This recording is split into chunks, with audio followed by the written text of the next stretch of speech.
put this up. All right, we are live. Sweet. All right, for those just joining us, we are actually finishing the skit, which for anyone that has, viewed any of our live streams before, live streams, this is nothing new.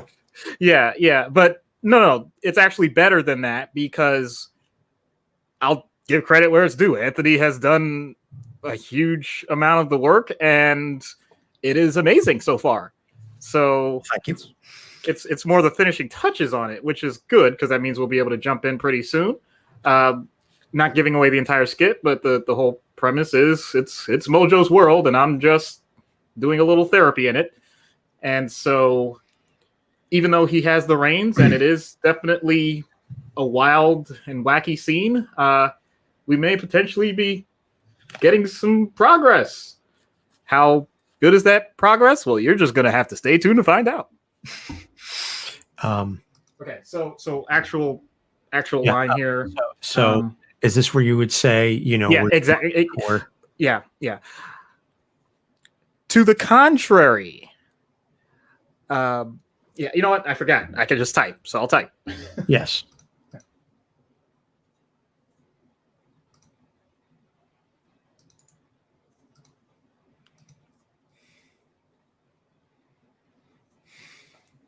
In the meantime, I'm going to promote this.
All right.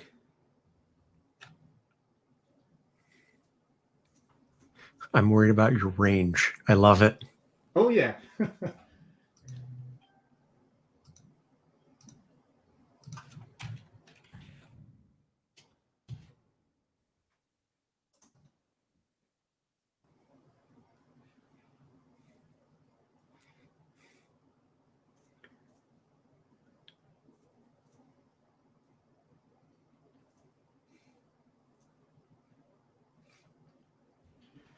All right. So that's my salvo.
He's, he'll say something, like, oh yeah, that's a pretty good idea. And now I'm going to steal it or I'll kill you.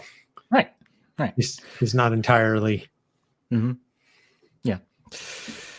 Also, it's very rare I get to use the term 4-quadrant material. As soon as I saw that, I'm like, you got to be kidding me. Listen, there's so much fucking inside baseball in this skit, and just references to like I got meta on this one because you can do that with a character like Mojo.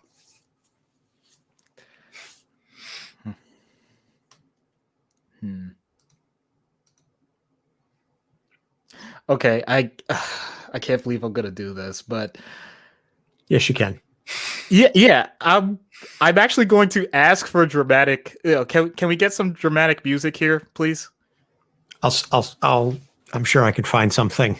Okay. You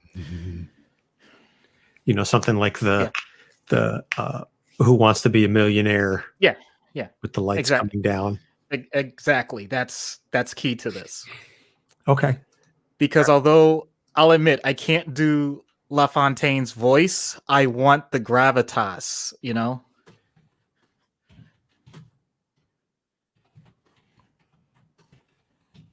In a world. Right, exactly.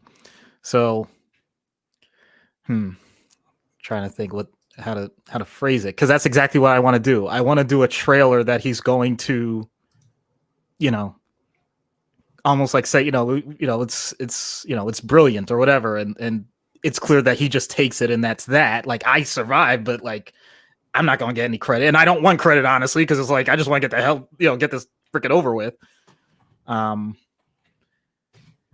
Let's see.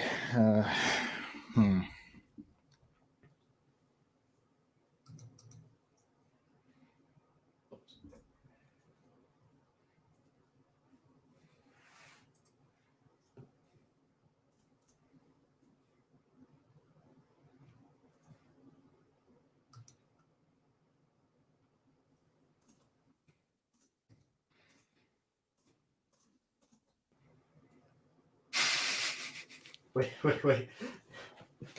Yeah.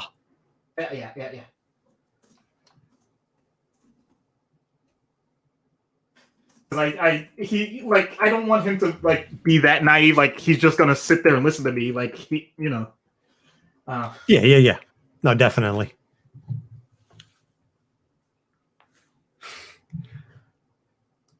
I will definitely have to go and dig up some royalty-free dramatic music for this.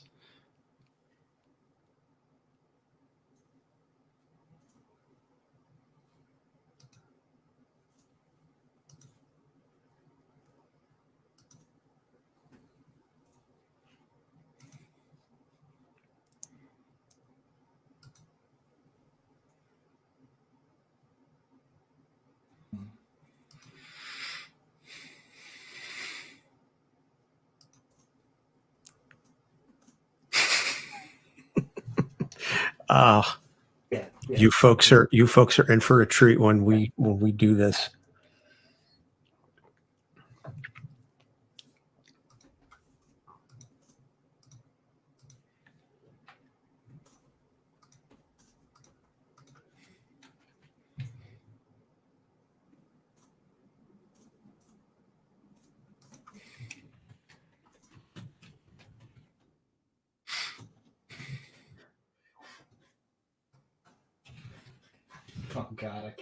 Oh god. I'm sorry. I just.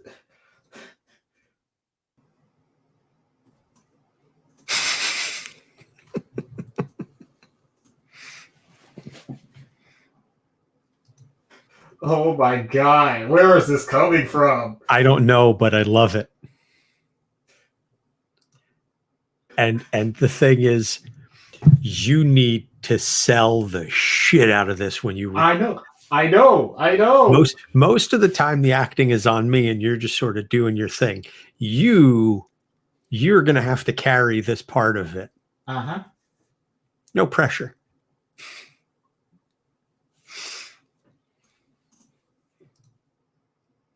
One man. Now I'm getting what was that comedian? Pablo Francisco. Yes. Listen to me. These are my tortillas. I'm not going to give them up. Little tortilla boy.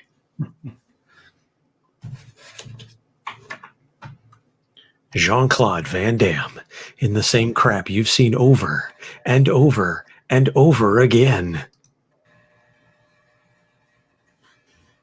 Basically, I'm pointing out, even with him trying to put pressure on me, it's like, oh, cool, you want to put pressure on me? Think about it. If you're going to rely on me, then anything that goes wrong, even if you kill me, you're going to be screwed, dude. You know? Is there a record scratch that's going to be in here anywhere? Oh my God, you called it! You called it! Because that's exactly what I'm putting right now.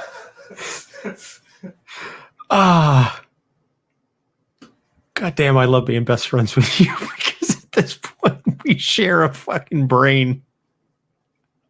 Because that's when I go from the dramatic voice. Unless the dictator takes over for himself. You know.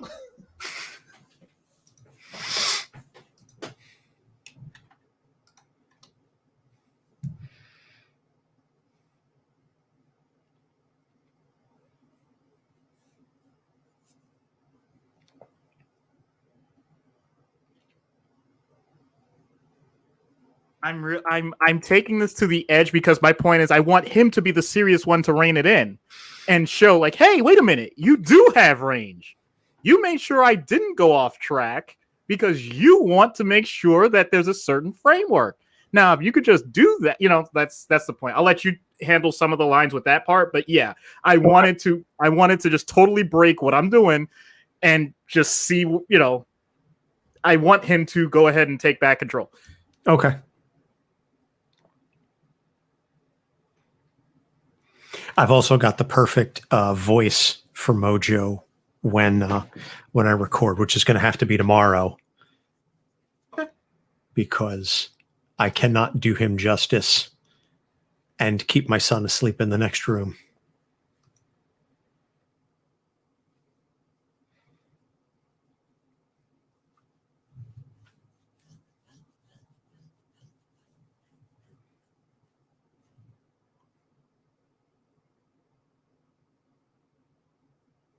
Yeah, be careful how I say that. Okay.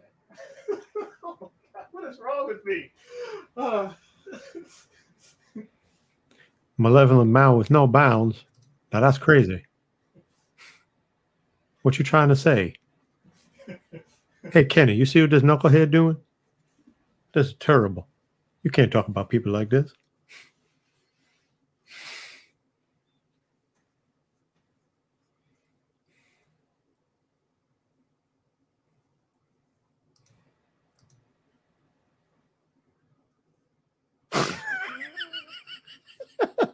Oh my God.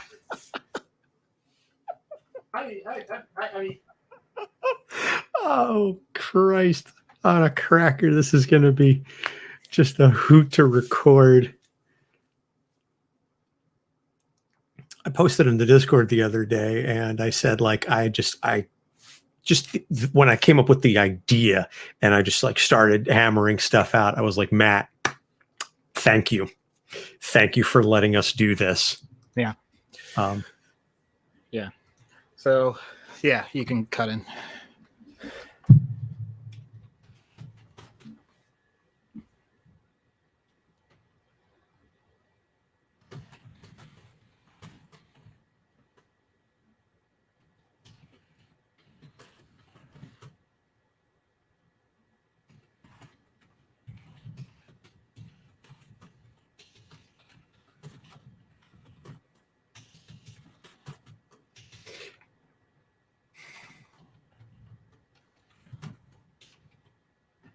Um,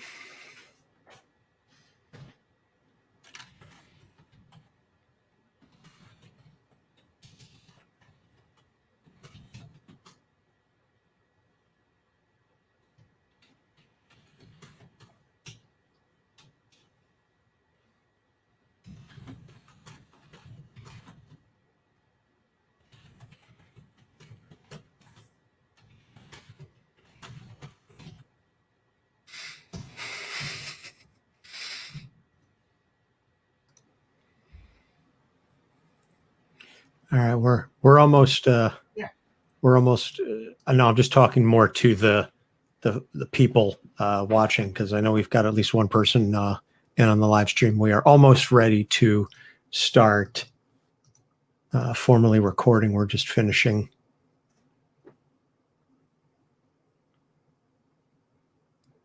I mean, I said to Matt, I said in the Discord, like, honestly, the hardest part about this idea was going to be trying to keep it to like under 10 minutes. This is going to be a long skit.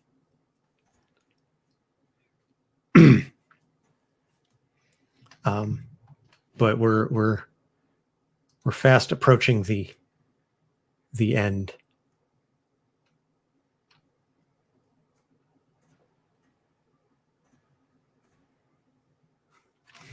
Because I mean, shit, we've got 2 full pages and then some. This is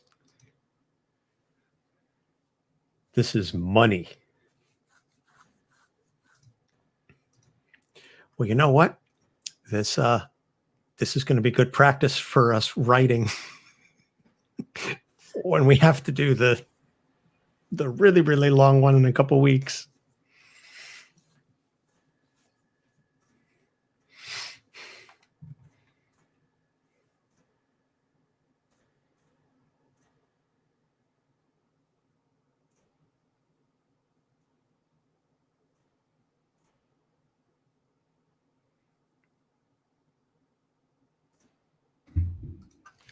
Okay. Um,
All right, so to break silence, basically Anthony is typing up the end part of the skit.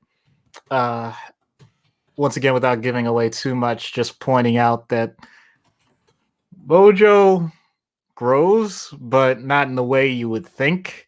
Actually, from a biological standpoint, Mojo's probably always growing exactly in the way that you'd think.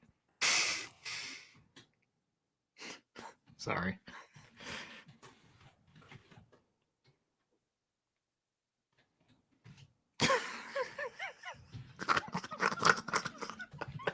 Oh, okay.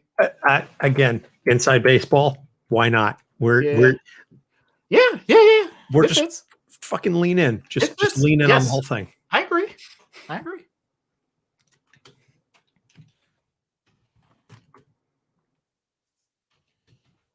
Um,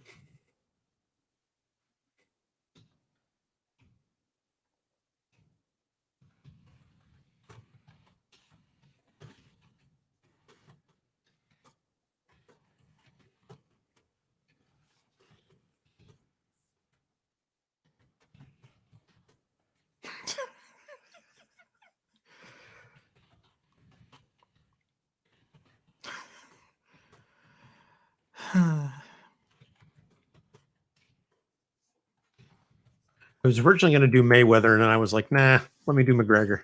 Yeah, that's fine. Hmm.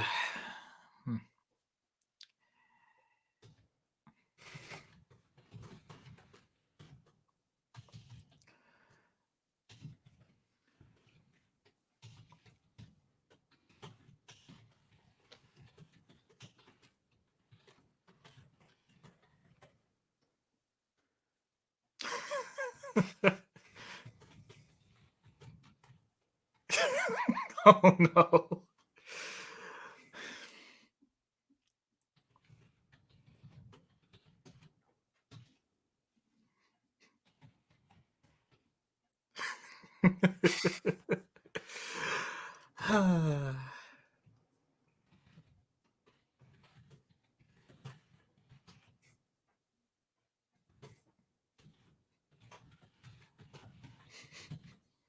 I'll add in some other Mhm. stuff, like sound effects and music. Oh, I know. Oh, I know you got it covered, man. I know you got it covered. Okay. All right. Oh, by the way, when you're recording in Audition, it's not like a huge thing I'm because listening. I end up making the change anyway. But Yeah, if you can record at 44,100 instead of 48,000, shit. Okay. You know what? I had made that change a while ago and I thought it stuck. And that's a great point because I remember you telling me that a while ago. it hadn't. So be it. Whatever. Damn it. Okay. Yeah. You know what? Let me do.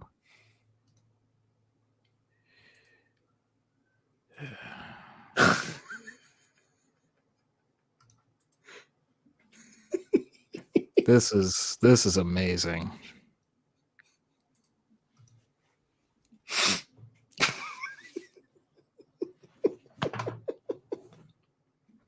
I love these comments. I'm as amped as Mojo on crystal meth for this one. Matt, you really Oh yes. thank you. Thank you, my friend, for letting us do this. And then Janine, I'm pretty sure I met Mojo at a party in a Seattle loft in 2004.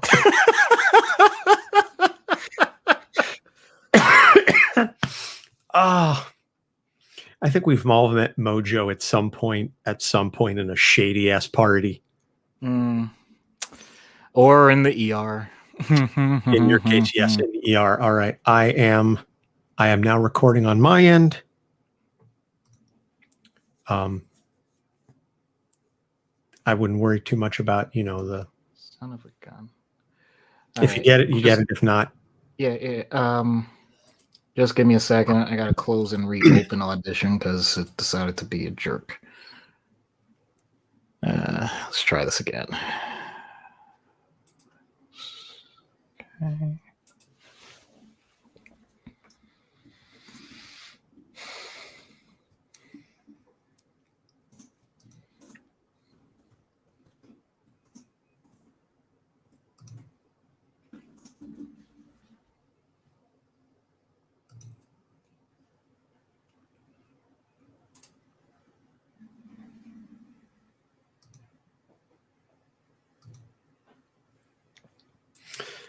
oh, I mean, seriously, I'm telling y'all, when I said it in the Discord, the hardest part is going to be keeping this. This is at least a 10-minute skit. I guarantee you, probably closer to 15. Right. Just because of how there's so much material. There's so many places we could go with this. It's beautiful, beautiful.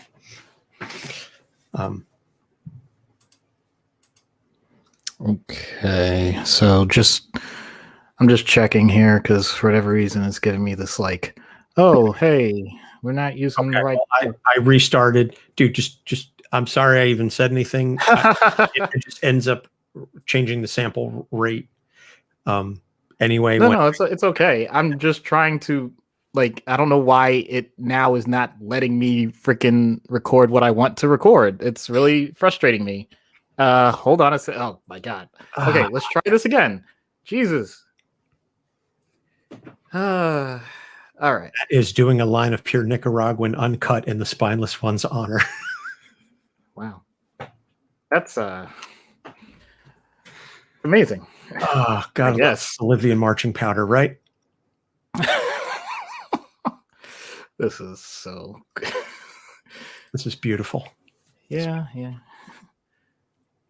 The only character that I think is going to have more drug references if we ever get around to it is Snowflame. Hmm. And I'm not honestly sure that we could do, because I mean, Snowflame is in one issue. Yeah. So are you recording on your end? I'm trying to, and I don't know what the hell is going on because I'm pressing record and I'm getting nothing. What is the? Oh my god, this is killing me.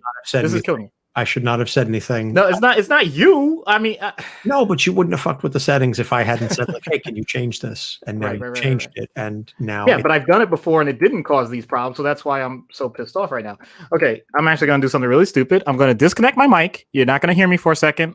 Reconnect.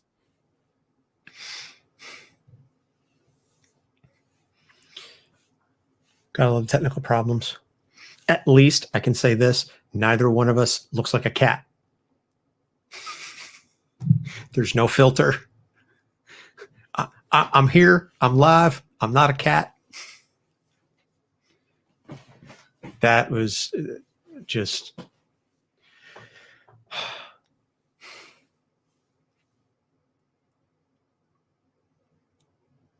It is absolutely Anthony's fault. Thank you. Thank you, Kate.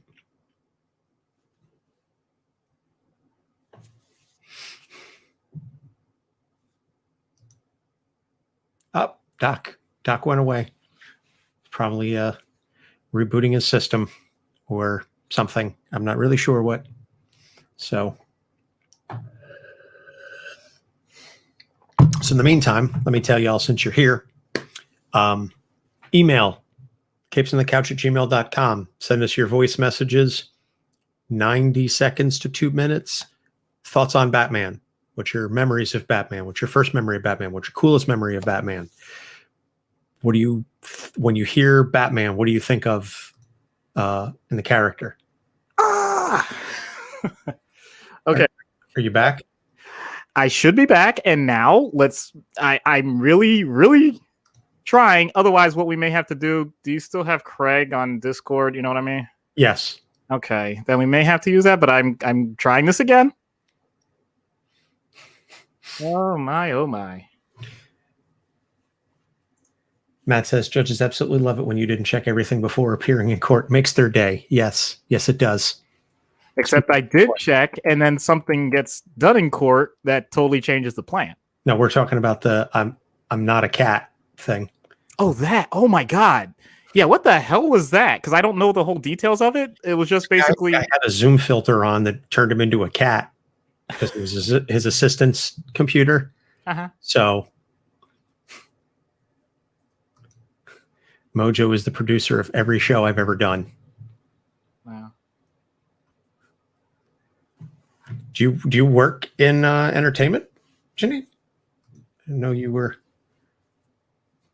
Janine says, did you try turning it off and on again? And on again. Right. I'm well aware. So I am recording. Are you recording in Audition? This has never happened where I'm pressing the freaking record button and it's not allowing me to record. I don't know what's going on. Did you? I have what I want to use and it's on, and you have the little R clicked on the little R clicked in the timeline. Never mind. Just okay. Now I was gonna say, now you're over my head because I have the standard red circle record button that I usually press to record. Oh, God damn it. Why did I tell you to fuck with the settings right before we were going to record? This is completely my fault. This is totally my fault. What the hell is going on? Why are you just... Also, Kate kind of was a cat. At least we've got some great banter going on.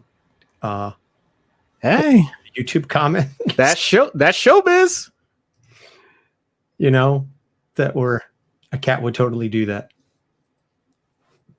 Yes. Matt's asking if your sound card drivers are updated. They damn well better be, considering I've been using this computer and doing telepsych. So unless people couldn't hear me and I didn't do anything with that, huh? All right, I'm going to stop recording on my end just because it's... Yeah. All right. It's going to suck, but I think at least for the sake of getting something down, we may have to, go to use Discord. I'm sorry. Okay. I don't know. I don't know what the hell is going on. I will take the time to fix this at some point. I've never had any device where I press record and it didn't record. If anything, it's the opposite. It's like, okay, now stop. I said stop. Like, and that's an issue, but huh.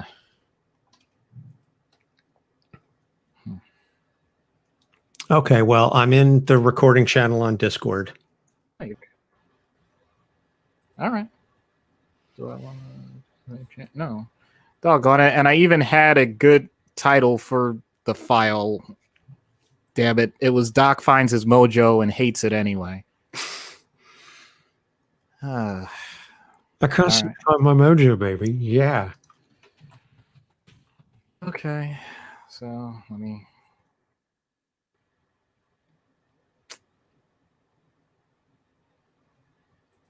It sucks. Okay. All right, hold on. Let me just make sure.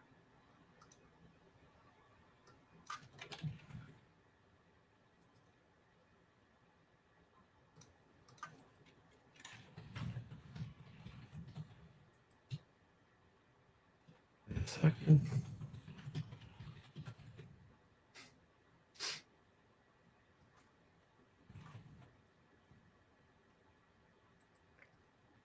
Because now I just want to make sure that I haven't seen Craig in the server in a while. And yeah, I got you. Remembered I have a two-factor authentication. Okay. Which I know makes Matt happy. From a security standpoint.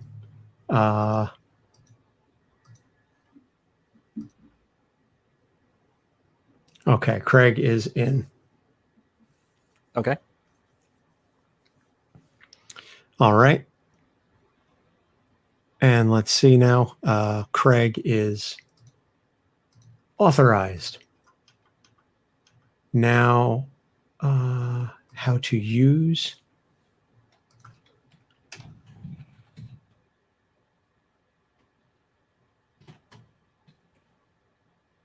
Craig join.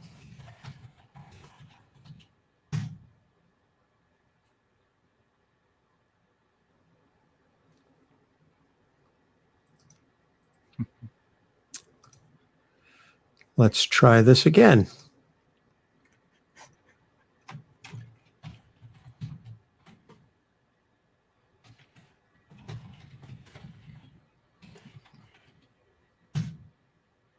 Yes, Craig is recording the channel. Mm-hmm. All right. Well, Kate is gone, but Ruby's here. Matt is here. Yay. And Janine is here. Yay. So I am still going to record my audio on my end. And this way, at the very least, I can play it against Craig's recording. All right. And at 10 to 9, fucking A. Hey, I love technology, right? Life happens, man. Life happens. All right, I'm going to mute you on StreamYard so that you're not coming through my headphones twice. All right, I got my show notes up and running. Yep, I'm good to go otherwise. So okay, awesome. I'm just gonna I'll still do the snap. It was, even though it's just for me. 3, 2, 1. Thank you. Yep. All right, and we're ready to roll in 3, 2. Hello and welcome to Capes on the Couch, where comics get counseling. I'm Anthony Sitko. And I'm Dr. Issues. This is issue number 111, Mojo, from Marvel Comics, the X-Men villain who apparently has been messing with our recording equipment right before we got started because we are going through hell. So I apologize if this episode doesn't quite sound from an audio technical standpoint the way you're used to, at least Doc's audio. Mine works fine. Mojo, however, seems to know what Doc has in store for him later on in the skit. Which Yeah. I tell you, it has been a long time since we have done an episode where I almost want to skip forward to the skit because that's how excited I am for it. Good point. A lot of fun writing this and coming up with the ideas. And thank you to Matt, our present level patron, for creating, for giving us this selection to do, because this is going to be just, this is beautiful, beautiful. Totally agreed. So, quick reminder, this is your last chance to send us your Batman voice clips. Email capesonthecouch@gmail.com by February 28th with your 90-second to 2-minute voice clip of your memories of Batman, what your thoughts are on the character, what your connection is to him, if you love him, you hate him, anything involving Batman for our March Batman month celebration. So let's dive right in then to Mojo. Mojo is created by Ann Nocenti and Arthur Adams in Longshot number 3, November 1985. Ann Nocenti, major Marvel writer in the 80s, did a lot of work on Daredevil, did a lot of classic work on the X books, and at the time was reading a lot of books about media theory and the various ideas behind how we consume media and the impact that media has on us as a society. Folks like Marshall McLuhan and Noam Chomsky, etc., and a lot of very famous talking heads, and said, this being the 80s, greed, the decade of greed and excess, and talking about the impact that media can have on the public, etc., said, why don't I make the ultimate horrible media executive and make them a villain in the comics? And so that was the genesis for Mojo. So the residents of what became the Mojoverse were driven mad by energy waves that transmitted imagery into the minds of all of its inhabitants. And these energy waves ended up turning out to be the transmissions from the TVs of Earth 616. So they were seeing these demons in their head that were actually TV characters from television shows in the world. And so a race of spineless beings used technology to avoid having to do any manual labor and instead forced slaves to do their bidding. I'm kind of just glossing over a bit of the backstory for the race because it's not too crazy important. So Mojo was one of these spineless creatures who used this robot chair to get around. And so he used television as a way to gain a measure of control over the world and used it to dominate the world and the slave trade. So he called the planet Mojo World, and the whole universe became the Mojoverse.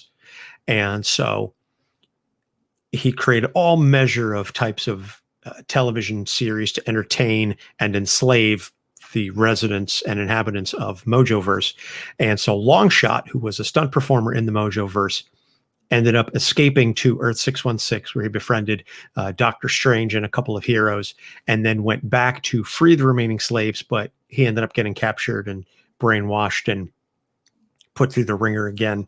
So Mojo then captured Psylocke, who was in her original body, and that's a whole other thing when we eventually get to Psylocke. He implanted cameras in her head to broadcast what she saw to his TV audience. Although he ended up being defeated by the X-Men, the battles that were broadcast created really high ratings, so he remained popular. So then Longshot came back and eventually did free the slaves, and Mojo ended up replaced with a humanoid clone called Mojo 2, the sequel. Very imaginative naming.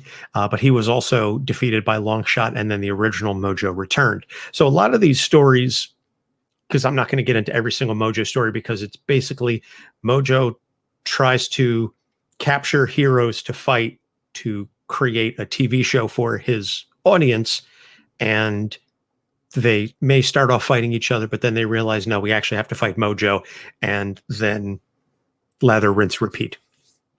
So at one point, he captures most of the X-Men and he recreates important points from their history, all while broadcasting it across the Mojoverse. And he simultaneously attempts to terraform New York City into the Mojoverse, but he gets defeated by an electromagnetic pulse that destroys his equipment.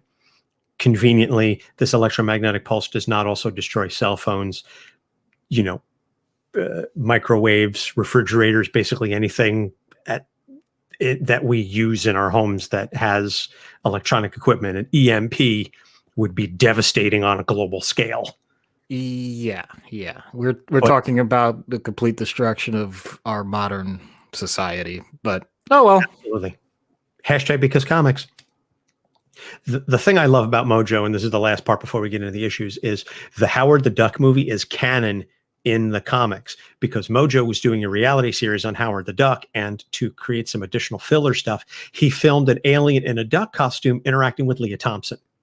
That's beautiful. So that's just a genius piece of writing. And one of the things that I love about the character, I'm not the biggest X book aficionado, but I have read a couple stories with Mojo. But the thing I love about Mojo is because of who he is as a character and what he represents, he gives the writers carte blanche to come up with the most outlandish, crazy, off the wall bullshit that they just, like, whatever it is you want to say about media, he's basically an avatar for whatever the author's perception and view of mass media is, distilled into his most evil, pure form, and then thrown into this gelatinous body.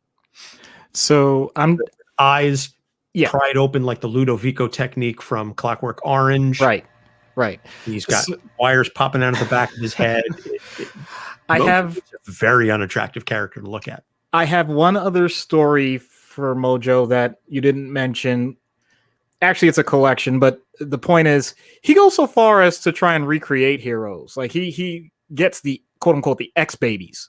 So he goes so far as to say, well, if I can't capture them, I'll just make them myself. And even then, because he wants to remain as true to the characters as he can, they always rise up against him and end up defeating him. So it's a great point to the idea of what media can be in terms of storytelling, but then to get that added layer of the thought about it that, wow, you're even going to let yourself be defeated because you know that still leads to the most compelling story. There's a certain person that this all reminds me of that I'm going to say later on. I'm not going to say it now, but we'll get to that later. Yeah, exactly. But I just wanted to mention that. Yeah, I just wanted to mention that other angle that they've done with him. Don't touch that dial. And if you're watching us on the live stream on YouTube, sound off and say hello. So, issues. And we're going to touch on a sort of mitigating factor, but we'll save that for the last. The first one is mania.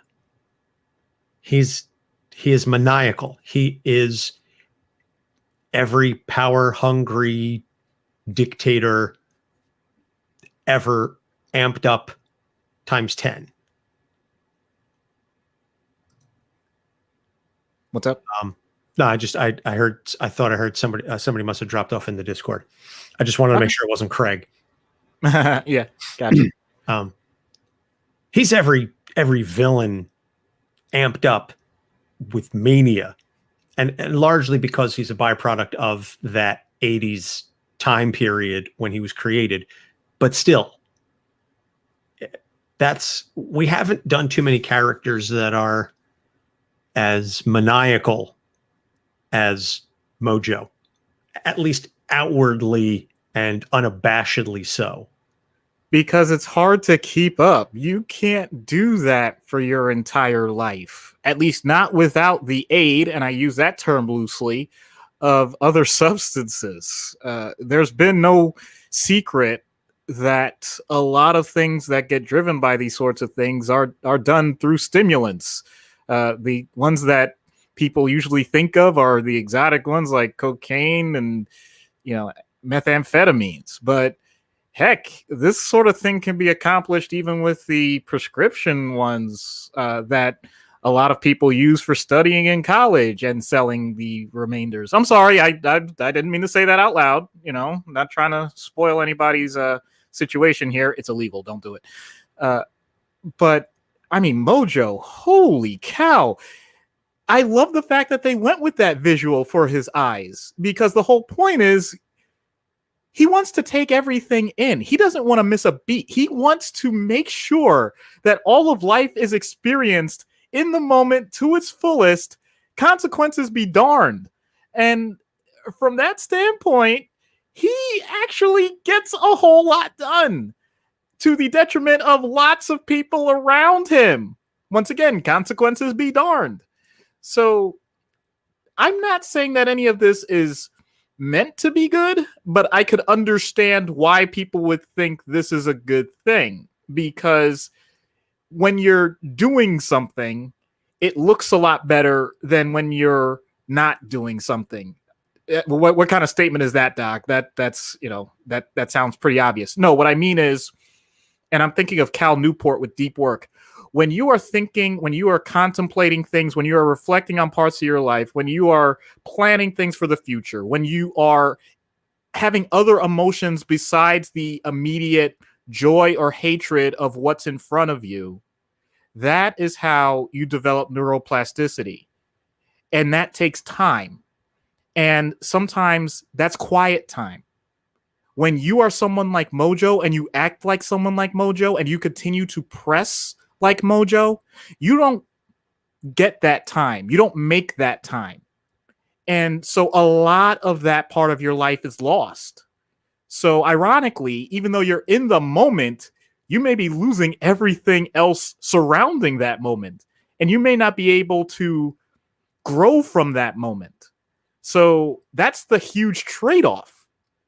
It's wonderful when someone is able to say that they're having an experience and this is awesome, man. And then when that comes down for the rest of us who are human beings that really do end up coming down from it, it's like, well, that was awesome. Now what about it? Hopefully you have good memories, but a lot of times, especially if it's dependent on an altered state, you don't.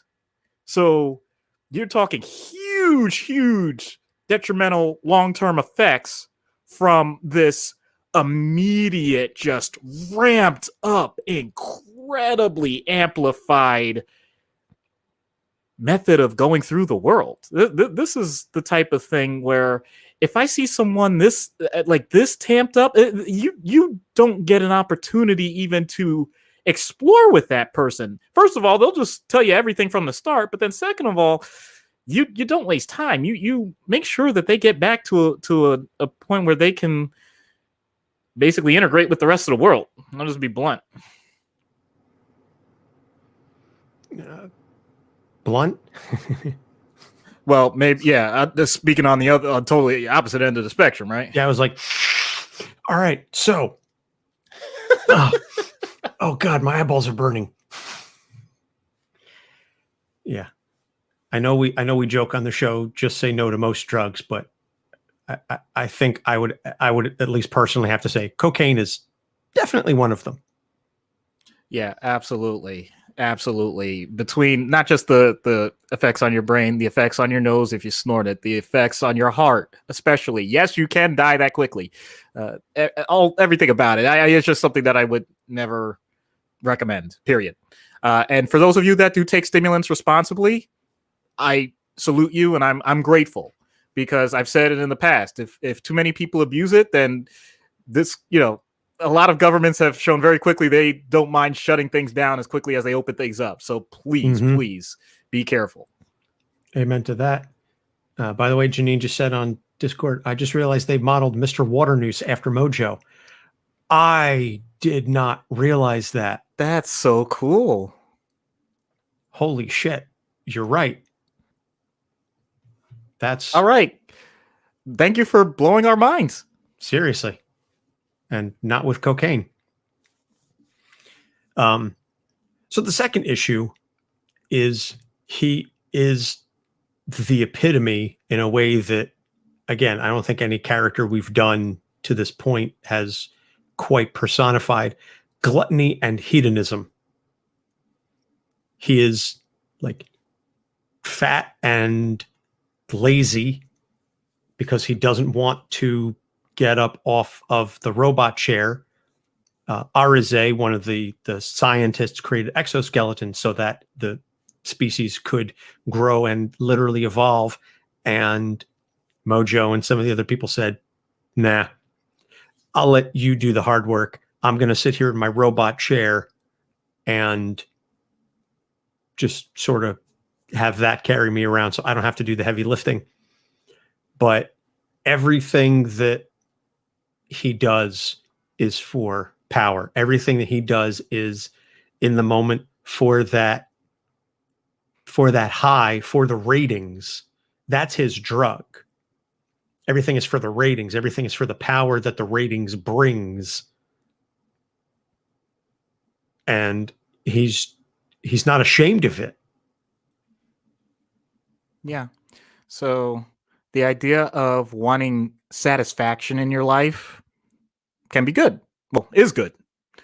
The idea that that level of satisfaction has to escalate can be okay because, as to go through, Julius Caesar from Shakespeare, uh, just because you're ambitious doesn't mean it's wrong. The idea that you have to do everything to excess, like literal excess, the term hedonism, the idea of just constant pleasure, just about overindulging, gluttony, also the same thing, but much more visceral, like physically overindulging. I think we lose the meaning of the term because sometimes I think we use it too often. In order to be considered gluttonous, it's not just that, for example, with food, you're not just eating until you're full. You are eating above and beyond what normally would be considered satiating and going beyond that point to perhaps even being painful. And you'll still keep going because the idea of eating is pleasurable. So it's the process itself that just keeps on building as opposed to the original purpose. And this doesn't just have to do with food. It doesn't just have to do with power. It can be sex. It can be money. It can be just about anything that's considered pleasurable. Because the whole point of it is, in general, it's the agreement with society that these things are considered good at a certain dose, and you are overdosing. So I'm not even thinking ahead to make that kind of substance reference again, but still very similar. But the idea that the person may not see anything wrong with it, it's an internal struggle that usually people on the outside can see very obviously. This isn't something that's hidden. That's the other part that makes it clear. Um, at least on the physical level. When you see Mojo, you get the picture really quick. If someone, and I'm not making light when I say these things, by the way, if someone does have a problem with overeating, at some point it's going to show up if that's consistently what they're doing. If someone is putting in so much time and effort going to the clubs and just making it rain and all that stuff, people get to know it. You can try and live a double life with that, at least, because it's not as physical, but still you get a reputation. And once again, I think this is starting to fill that pattern of, in the moment, these things are amazing. You know, they feel great. In the long run, there is significant harm. And the lack of realization of that harm, or the knowledge of that harm and still ignoring it for the sake of the instant gratification, those are the things that can cause significant problems for a person. There's a lot of other rabbit holes that we can go down with this. I just want to make sure, for the sake of keeping the episode sort of tight, I'm not going to go through every single one, but those are just a few examples. So Mojo, which, by the way, shout out to also the humans in Wally and their chairs. Shout out to, and Anthony pointed this out via Matt, Hedonism Bot and Futurama. There are other characters that definitely shout out to Jabba the Hutt. You know, there are definitely characters that have also epitomized this. It's just Mojo's over the top energy to go with it just makes it all the more entertaining. And I'm glad that at least we get the entertainment out of it. But if you know people like this in your life, I'm sure that you think for them that, you know, you hope for the best, and you hope that at some point they learn what enough really is. Boshuda. Ho, ho, ho. Yeah, I think we all know, we all have that friend who maybe parties just a little too hard. May not necessarily be with cocaine, but it can certainly be with other substances. And you go, yeah, they're fun to a point, and they're acceptable and a good time, pun fully intended, in small doses. But you don't want to be around them all the time, because then, at least for me personally, you know, because I had friends like that, and it was like, okay, I can't be around them because it gets to be too much, because there's so much, you know, when you're constantly, it's like a car. You can't drive a car at 120 miles an hour all the time, because you'll burn out the engine or you'll crash and die. It's how it is. Just absolutely how it is. And so, you know, yeah, it's fun to test the limits every once in a while. You just want to put the pedal to the metal, but you can't live like that all the time. You just can't.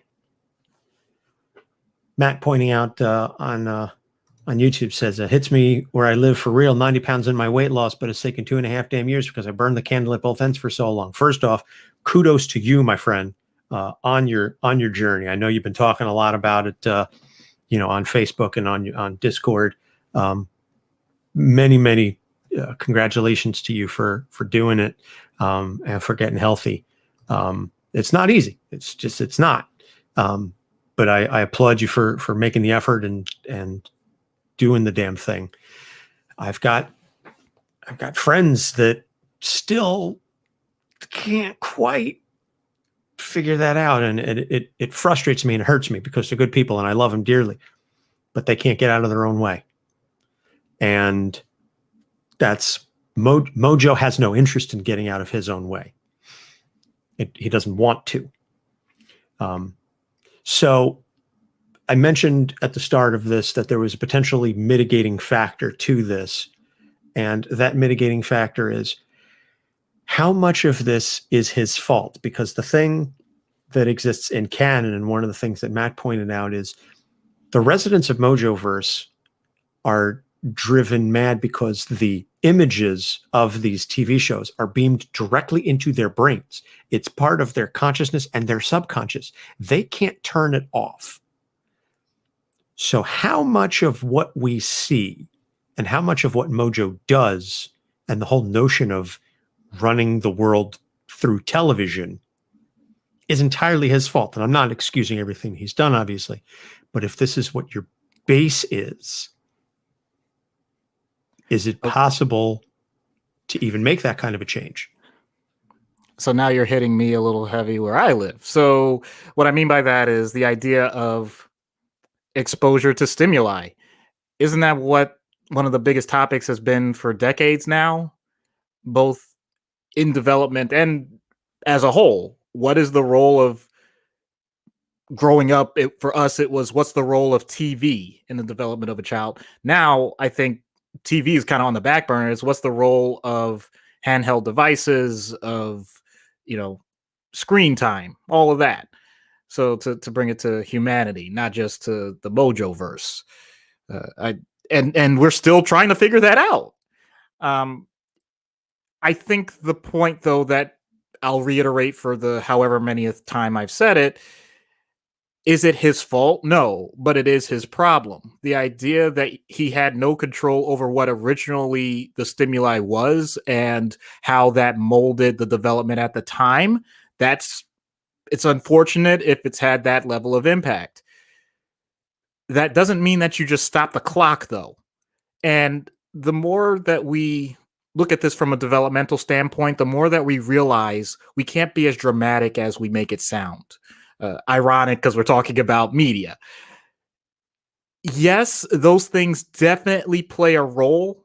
And for the sake of comics, I'm going to take it at face value, but to bring it once again back to humanity, no one thing is going to determine everything. So there is always the room for new stimuli, new experiences, new interventions to have an impact. Will it be as big or the same as what's happened in the past? Probably not. But that doesn't mean it won't move the needle a little bit. And the idea of having marginal gains and having them aggregated over time is still worth the effort compared to saying, well, that's the way it was. Too bad. So sad. I mean, that doesn't sound helpful to me at all. So to put another way, if you have a choice between doing something about a negative situation and doing nothing about a negative situation, I would make the choice to do something. Will that something always be the most efficient way? Not necessarily. Will that something have other unintended consequences? Probably. But nothing changes if nothing changes. I'm able to bring all these things out so directly because that is the crux of so many people that are either going to therapy or in my hospital have been through similar circumstances, and we're trying to point out to them that that's part of the reason. We understand that the background, that the original event is going to have lasting effects. But what are the actual mitigating circumstances that we can create now to at least just so slightly improve or modify what they're going through? But once again, why does all this fall flat on its face with Mojo?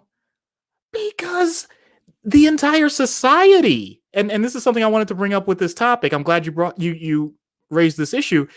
The society itself doesn't acknowledge it. Why is Mojo popular? Why is he doing all of this for ratings? That implies that people pay attention. People care.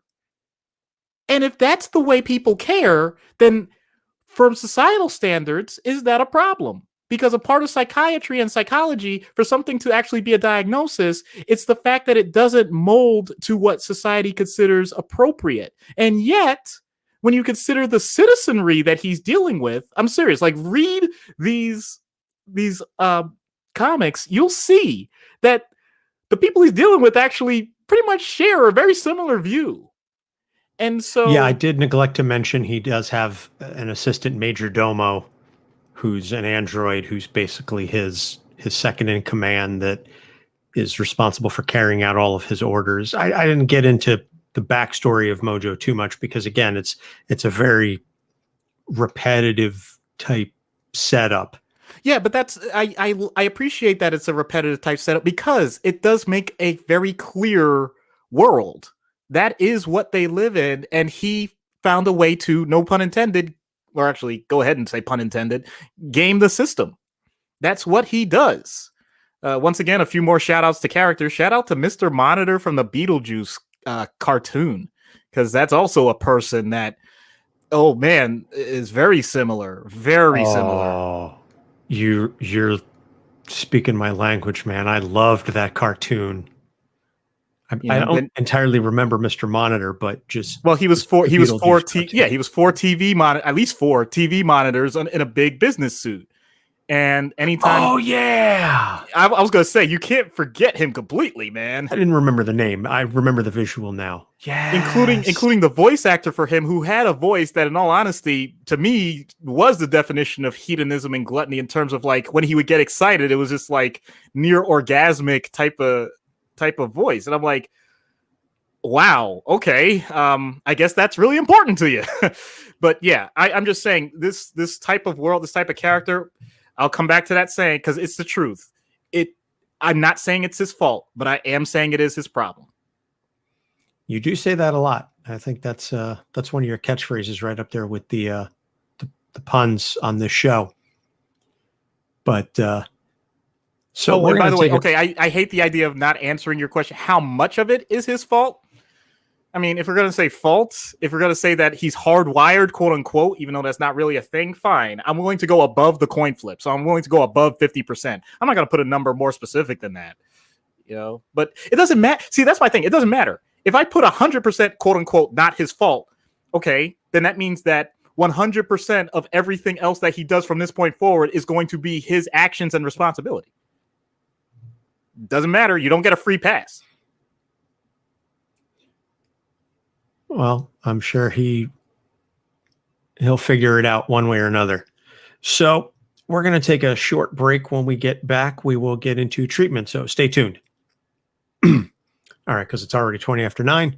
Mm-hmm. Let's come back and get into treatment in 3, 2, and we're back. So treatment in universe. Matt suggested that the first thing you would need to do is stick Mojo in a Faraday cage and detox him from media until you can get him to some sort of a baseline. I don't know where that is going to play into your treatment option. Okay, I had a variation on that. Matt is in my wheelhouse, man. I was going to do, I was going to patent it, and I was going to call it the M chip instead of the V chip.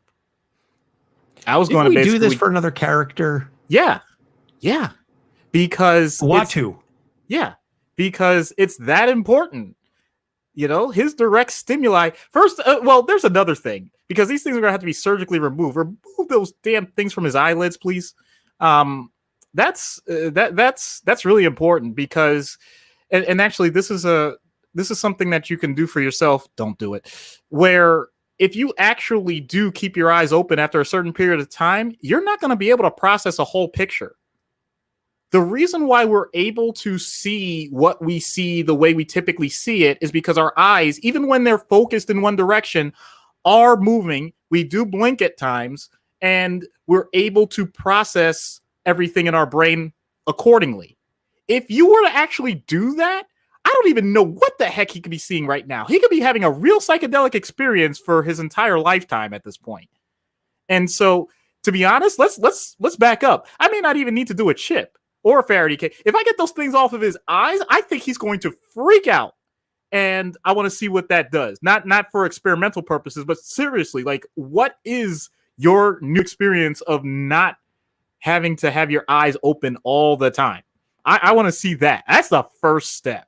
And to be honest, maybe that's the only thing he needs to just even have his body shut down for a while. How long do you think he'd sleep if he actually shut his eyelids? How many? Because, okay, I'm talking to, I think, everybody here, where you've had that moment, whatever it is that you're doing, you say to yourself, you're like, okay, I just need to close my eyes a little bit. And then you open them and you realize you've been like dozed off and you don't know for how long. It's like, oh, what the heck just happened? I think with Mojo, I think he's out.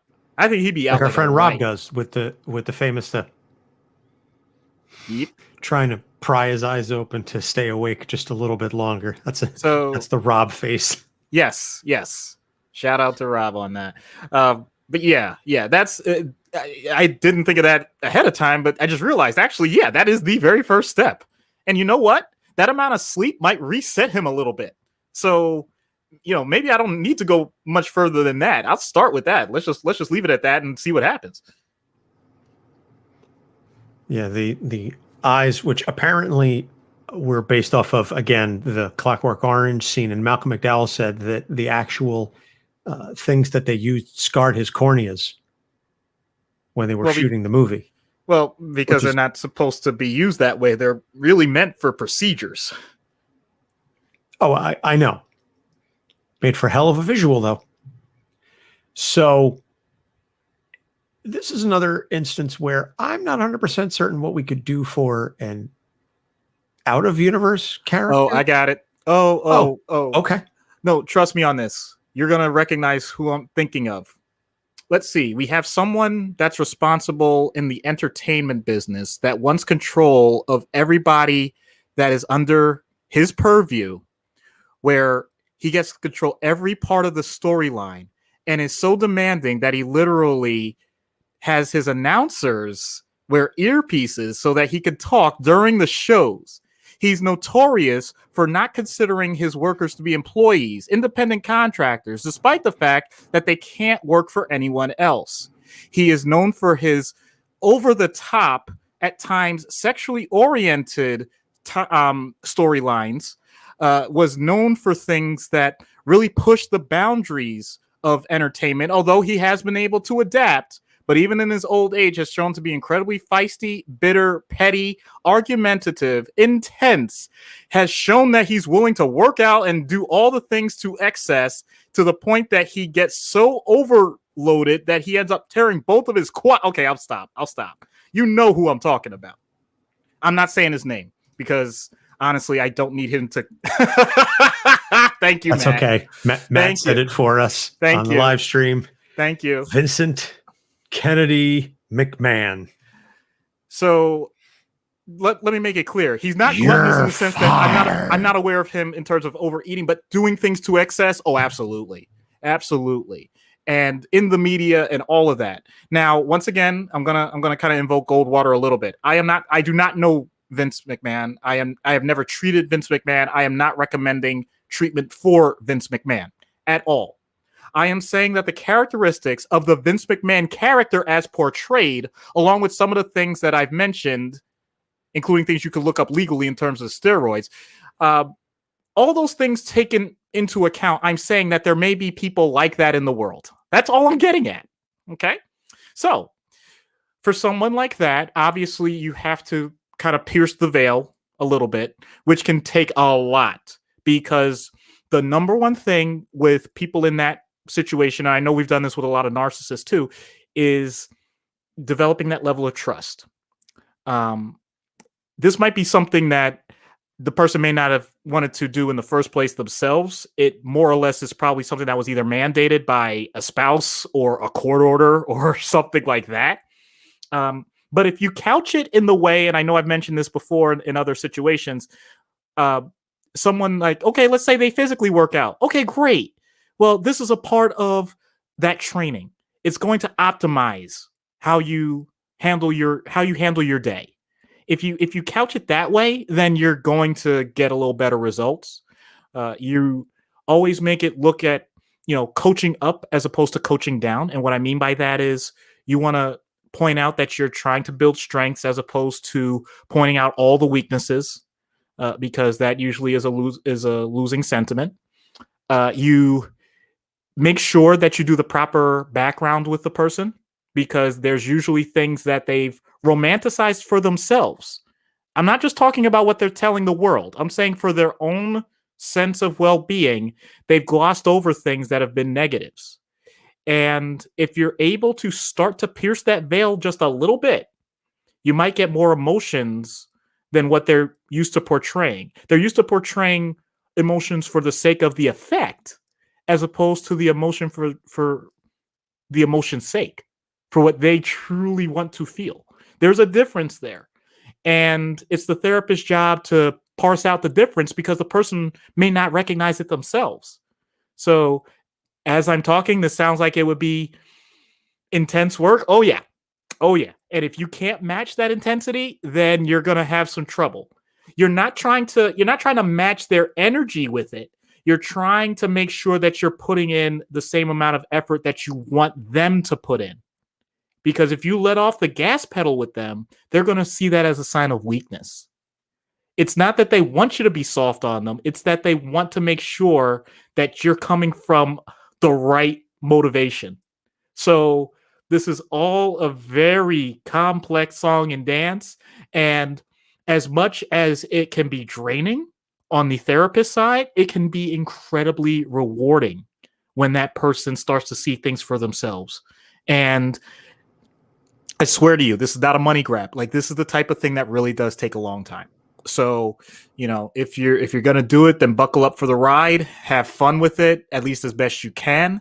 Enjoy it for the moments where it can be enjoyable, and have that support for yourself when things go wrong and they accuse you of everything under the sun and threaten to sue you. Not that Vince has any knowledge about dealing with lawsuits at all. Nope. No idea. Well, it doesn't have to be Vince. It could be any person in the world, whether or not they're the genetic jackhammer or not. Oh, dear.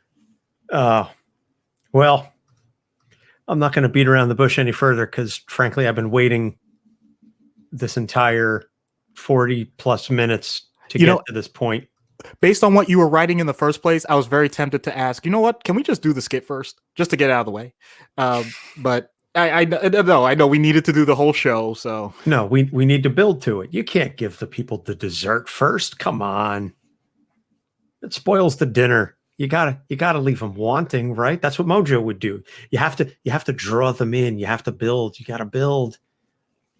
You can't start with the climax, otherwise, the whole 45 minutes is epilogue and this ain't Lord of the Rings. Nobody wants that.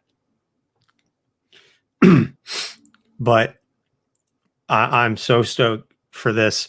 Let's see what happens when we get Mojo on Dr. Issues' couch.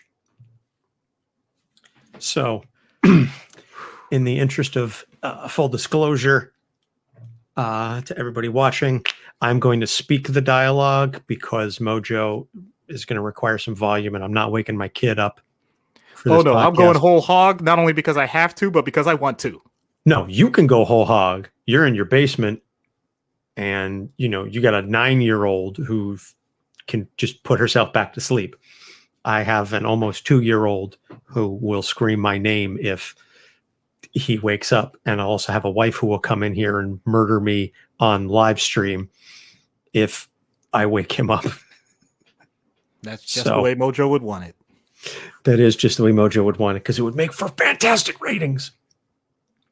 So I'm going to speak my dialogue. There will be additional sound effects and panache and whatnot, and a little bit of audio razzle dazzle. So let's Doc. It's on you to start. Hello, Mojo. I'm Dr. Issues. Oh, that doesn't work at all. Excuse me? Too boring, cliche, repetitive. I mean, how many times have you said that?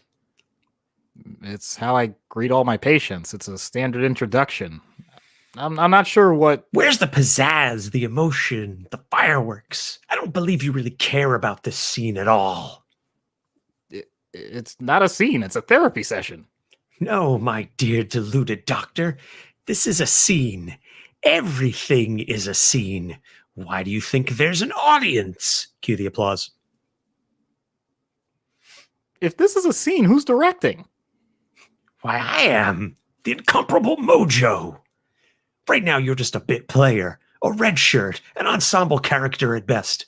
But stick with me and you could work your way up to a featured role.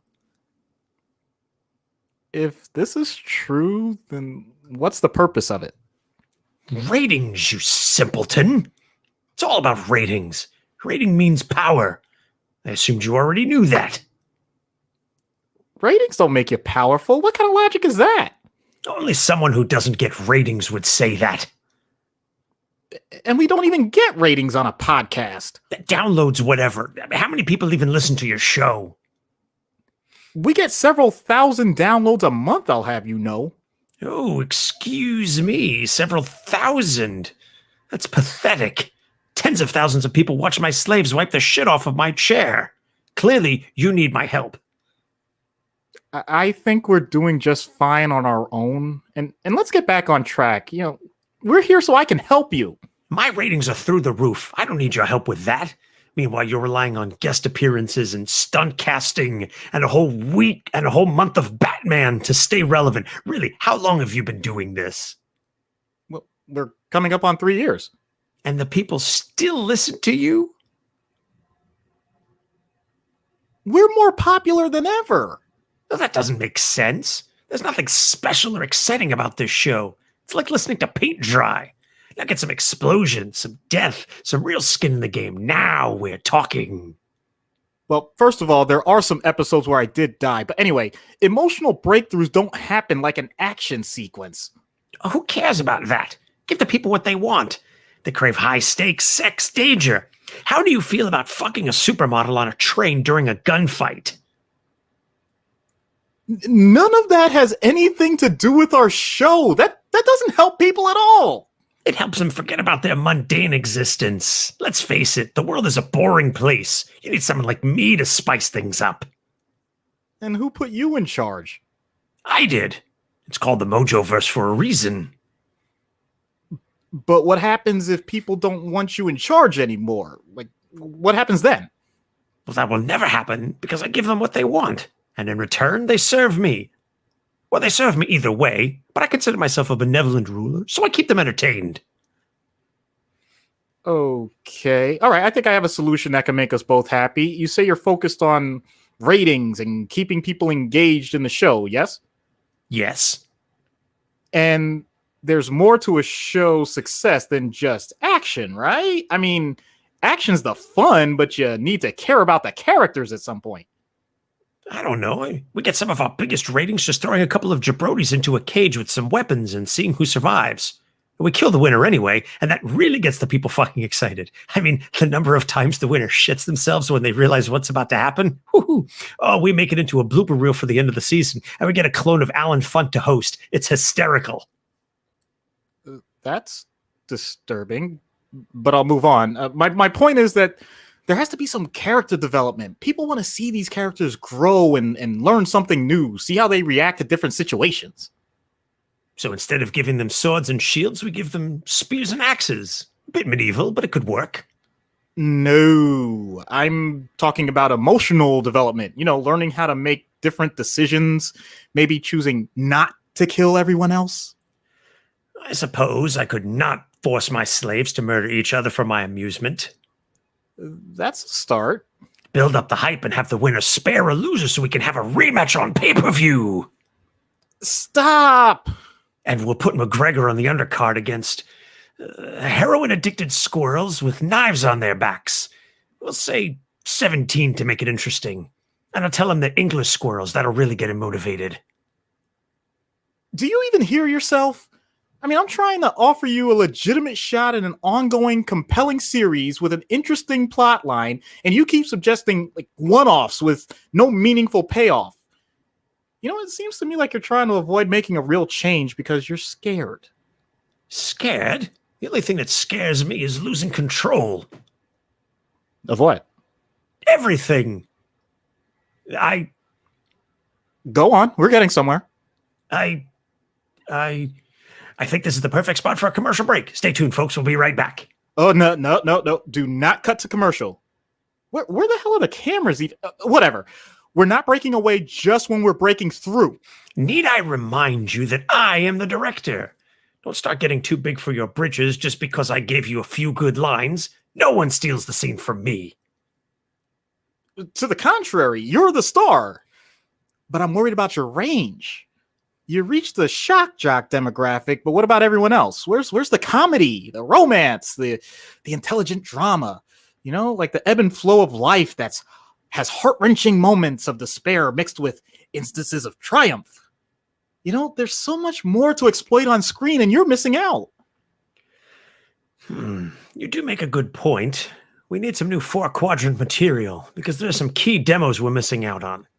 I suppose you're right, and these kids can pry their eyes off of Toktik or whatever garbage they're watching. What ideas do you have? Keep in mind, your life depends upon the answer.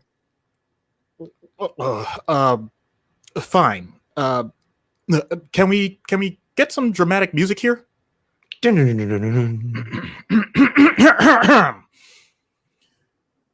a world where one man's life hangs in the balance, I just said that. But go on. he knows that the greatest hedonistic dictator has placed his reputation on the line for the sake of the masses. Any blunders on the part of the hapless physician with a penchant for persnickety puns will lead to the downfall of an entire dimension. Now, wait a minute. Record scratch. Unless the dictator takes over for himself. Now, hold on. What sorts of wacky hijinks and zany schemes will this malevolent mound with no bounds come up with to save his own gelatinous hide? Tune in next time as... Stop! What? Say what again? Because I don't think it caught it on the... What? I have had enough of this complete mockery of my brilliance. Do you realize how difficult it is to create hours of new programming for decades on end?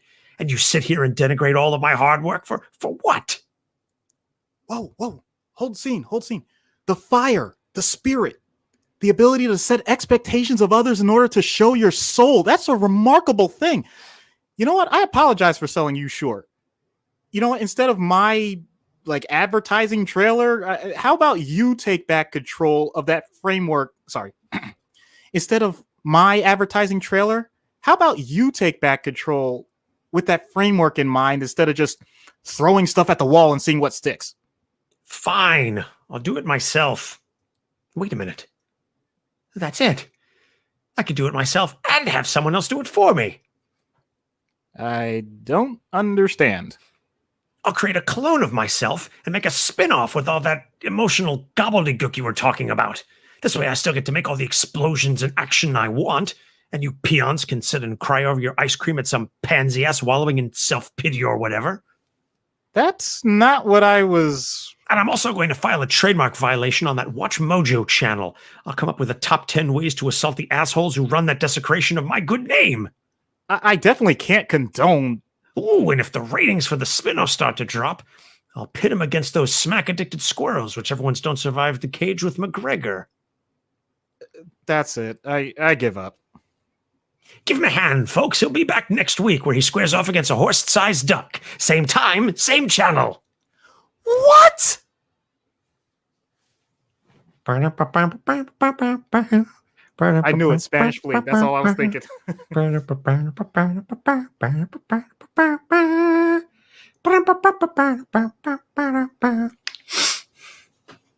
Oh, man.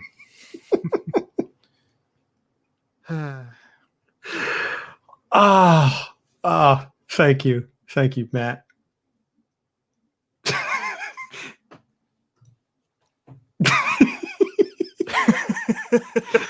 I'm sorry, Matt. I'm sorry. I'm sorry you woke up your kid. I'm sorry.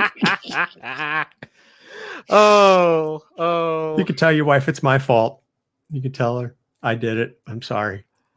I mean, I'm not really sorry because it's going to be brilliant when it's all done. But you know, it's interesting because I give all the credit to Anthony for running it. I definitely had a similar idea. So anybody watching the stream and obviously for our patrons, if I had written this from scratch, I may not have gone nearly as meta as Anthony, but definitely the same feel to it. And maybe even the same ultimate ending. But it's obvious he's much more knowledgeable, I guess, about media in general. So that definitely comes through. And I'm glad that he took the lead on this one. Well, you know what it was is I feel like, and this is, I guess, we play off of each other well, that for the dramatic stuff, because so much of the drama requires a knowledge of what you would actually say, because we're legitimately trying to get to an end result. And so for those skits and those characters, I really lean on you and your knowledge, because that's where we need your professionalism. Fair enough. A character like Mojo, where it's comedy and you're playing the straight man, that's much easier for me to write whole hog, because whatever you're saying is you're the straight man and I'm just fucking going off the walls with Yeah. everything else. Yeah. Well, you So- know what? That's a great point. That's a great point. I will say once in a while. The thing is, though, I'll admit, yeah, you're definitely more comfortable with it than I am. I'll just admit there are times where, for me, when it goes, it goes. And the last time for me that I can think of was when we did Ego, the Living Planet. I don't know what happened with me there, but I ended up with like 3 or 4 ideas that even got thrown out that we never used. I had so much, and I'm like, I remember. okay, I'm like, okay, I'm just taking this. And I know we both do that, but yeah, someone like Mojo, you were texting me like way before it was even in my mind, and I'm like, all right. Yeah, I was texting you guess like you're going. Thursday. I was like, I know exactly where this is going. And I was even coming up with stuff like there again. And Matt just pointed out in Discord, he said, you know, for the folks who aren't on the stream, they have a great treat coming. I haven't even gotten into the sound effects because like I'm Right. doing, you know, we're getting audience reactions, we're getting music, like it's going to sound like a TV show. And that idea even just came to me this afternoon. I was just writing it just back and forth between Mojo and Doc. And I was like, oh, we need an audience. Right. We need reactions because that's exactly what Mojo would do. Right. Is, and, you know, yeah. you And know, the other part applause, lights and and the other part that I'll admit is it's not me and it's not you, it's us, where the thoughts that I was having when I started contributing, and that's when you know we're simpatico, when we've got it down. And there were a few things that you were saying, I'm like, okay, that's like, yeah, we're golden. We're like, running. I'll pass the baton to you. You run with it for a little bit. You do a lap and then come back to me. And then I go, okay, thank you. Hand off.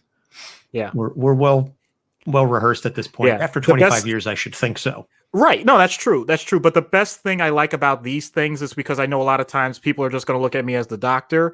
And as you know, and hopefully our patrons know at this point, because otherwise we wouldn't have a podcast. But for people that get introduced for the first time, I really do think episodes like this, if people get introduced for the first time, they're going to realize, wow, Doc is a very weird ham. And I love that. No, I mean, the best way I can describe myself is the silence of the hams. I love being dramatic. I love the acting of it, but I don't want the attention for it. I don't know how else to explain that. So anyway, let's wrap this By the up. way, Matt, another little bit of inside baseball. It was almost Mayweather that he was going to be fighting off against. And then I was like, no, I'm going to do McGregor. And then I was like, what can I do? You know, and then I was just like, something just fucking wacky. And I was like, squirrels addicted to heroin with knives. And I was like, why would McGregor do this aside from the money? Because I was like, what's the motivation? I was going to, you know, have him say like, you know, he'll do anything for 25 million, you know, or whatever. And then I was like, no, they'll be English squirrels. So I'm glad you appreciated that line, because that I hope everybody else appreciates that line as much as you did, because that's what I wrote it with, like that in mind of just yeah, this was a fun one to write while I was on the spin bike this afternoon. So, all right, enough bullshit. Let's wrap this up. Folks, I hope you enjoyed listening to that as much as we enjoyed recording it, and I enjoyed writing it. Absolutely. And I enjoyed performing my part. Yes, you did. Yes, you did. I love ones where I get to play with the audio a bit too. So that was a lot of fun. Hopefully you appreciate all the little audience reaction sound effects in there. So recommended reading for Mojo is a story. Actually, one of the stories I really thoroughly enjoyed that we didn't really get into, we didn't mention, X-Men Black, which is just a series of, it's under the X-Men Black title. It's just a series of one-shots about different characters. And the one on Mojo I thought was very interesting. Mojo basically falls for this punk girl in New York City and is trying to devise this whole way of getting to talk to her, to ask her out on a date. And he ends up working with Glob, who's another one of the mutants, who's also physically unattractive. And you know, I don't want to spoil the ending for you, but it all seems very organic. But it's just an interesting little side of Mojo where he still gets to be Mojo, but it's a little different take on him. And also Mojo Worldwide, which is the story we alluded to in the background where he puts the X-Men in different parts of their history. Again, basically any Mojo story, and I'm not saying this to denigrate him at all. A lot of them are just, hey, I'm going to force the X-Men to fight each other so that we can watch it and get ratings. And Matt just pointed out on the live stream a very true story. Don't read the Ultimate Marvel version of him. Horribly disappointing. Yes. Agreed. Yes. Agreed. Yeah, he's this fat albino guy. It's just it's not Mojo.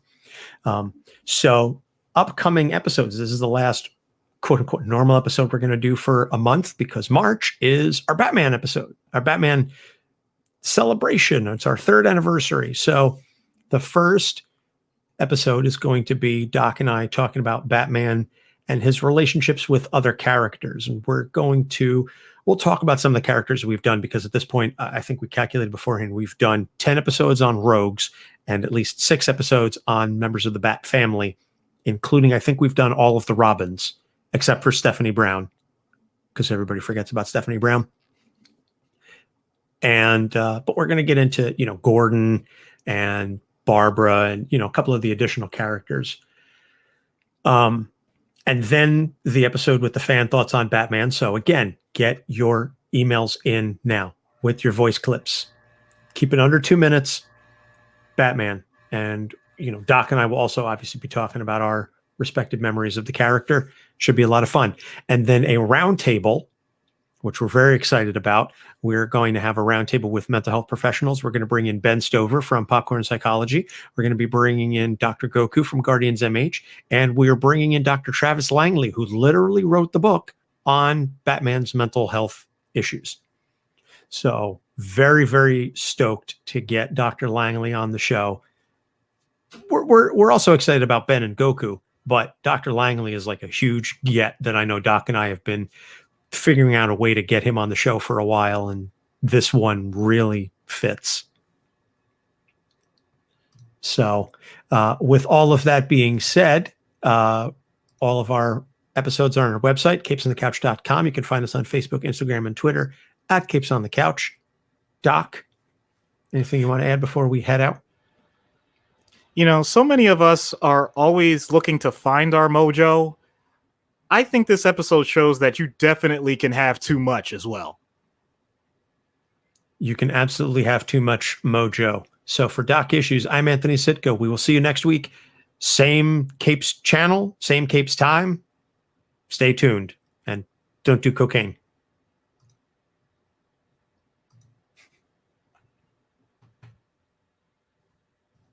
All righty.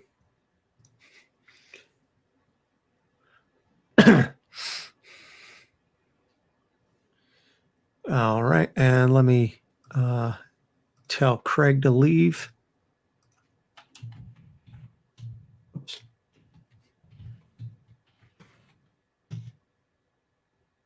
All right. He's done. So sorry again that it, shit went sideways technologically speaking. I should have kept my mouth shut. I just said, "Fuck it, I'll." This is what happens when things go too long. Sorry. After 111 episodes, something had to fuck up somewhere. All right.